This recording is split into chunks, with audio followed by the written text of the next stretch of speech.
최근에 사회적으로 이슈되는 법안이 하나 올라왔습니다. 바로 농어촌 기본소득 법안인데요. 농어촌 주민분들에게 일회성으로 돈을 주자는 게 아니라 아예 기본소득을 법으로 박아서 농어촌 주민에게 연 360만 원 이상 기본소득을 주자는 구상입니다. 이에 더해 최근 정부는 지방의 시군구 중에 7개 군을 선정해서 여기 거주하는 주민들에게 2년간 매달 15만 원의 농어촌 기본소득을 준다고 하고 있습니다. 이 기본소득에 대한 논의가 뜨거운데요. 기본소득을 주는 것에 대해서 한쪽에서는 지방소멸의 소방수라고 말하고 있고요. 한쪽에서는 현금 살포에 따른 재정폭탄이라고 비판하고 있습니다. 자, 일단 한번 봐볼까요? 오늘은 방금 말씀드렸던 이 법안과 실제 시범사업 그리고 그 뒤에 따라올 거대한 재정 부담까지 한 번에 짚어보겠습니다.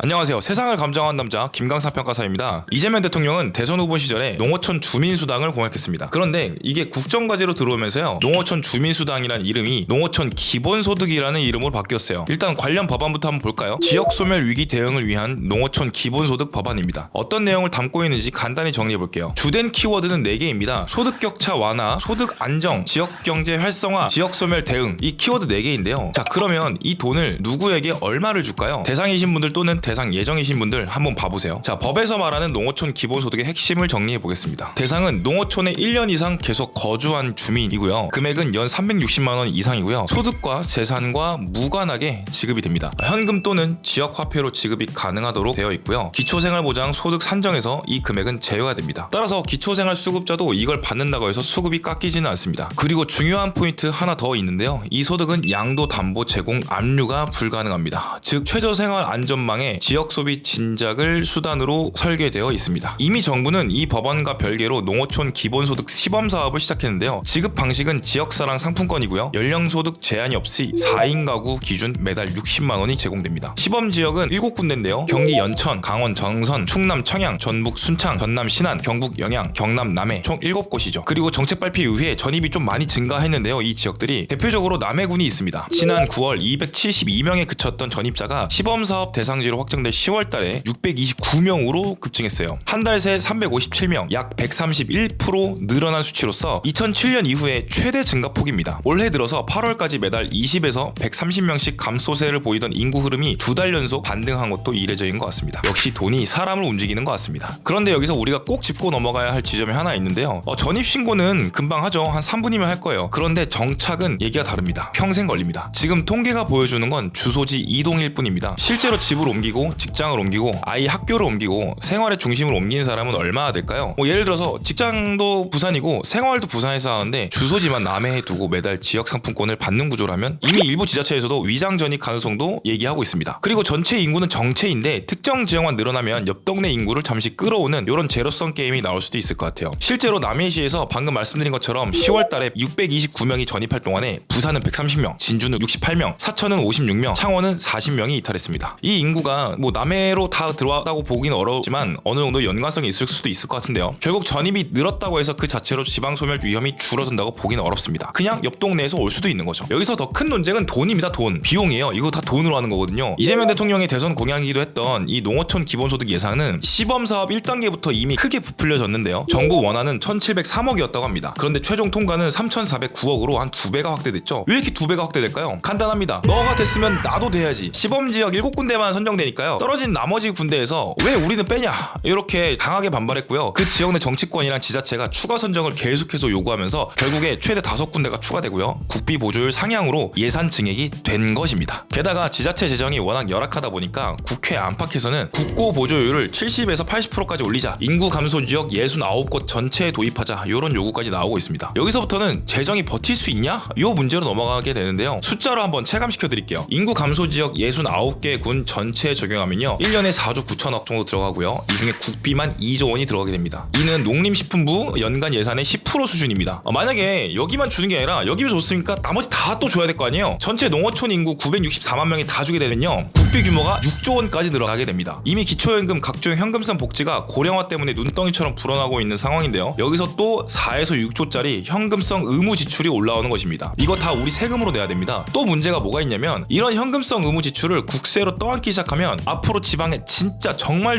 필요한 투자를 해야 될 때 재정이 부족해서 손을 쓰지 못하는 악순환이 발생할 수도 있습니다. 이러면 또 부채를 늘려야 돼요. 그리고 이런 현금성 복지는 한 번 시작하면 거의 줄일 수가 없습니다. 자, 우리 한번 냉정하게 볼까요? 지방 소멸의 본질적인 원인은 뭐 월 30이든 20이든 50만 원이든 이게 없어서가 아니라 사실 일자리가 없고 학교와 병원이 사라지고 있고 문화 교육 인프라가 없고 교통 접근성이 떨어지고 지역 산업 생태계가 붕괴된 데 있다고 봅니다. 돈은 사람을 잠깐 끌어오게 할 수는 있는데요. 하지만 쭉 살게 만들지는 못합니다. 법안이 말하는 것처럼 1년에 360만 원을 모든 농어촌 주민에게 주고 시범사업으로 월 15만 원을 2년 동안 준다고 해서 청년이 갑자기 그 지역에서 커리어를 만들 수 있을까요? 아니면 갑자기 애를 낳아서 길을 여건이 만들어질까요? 갑자기 의료, 교통, 교육 이런 인프라가 채워질까요? 글쎄요, 저는 아닌 것 같습니다.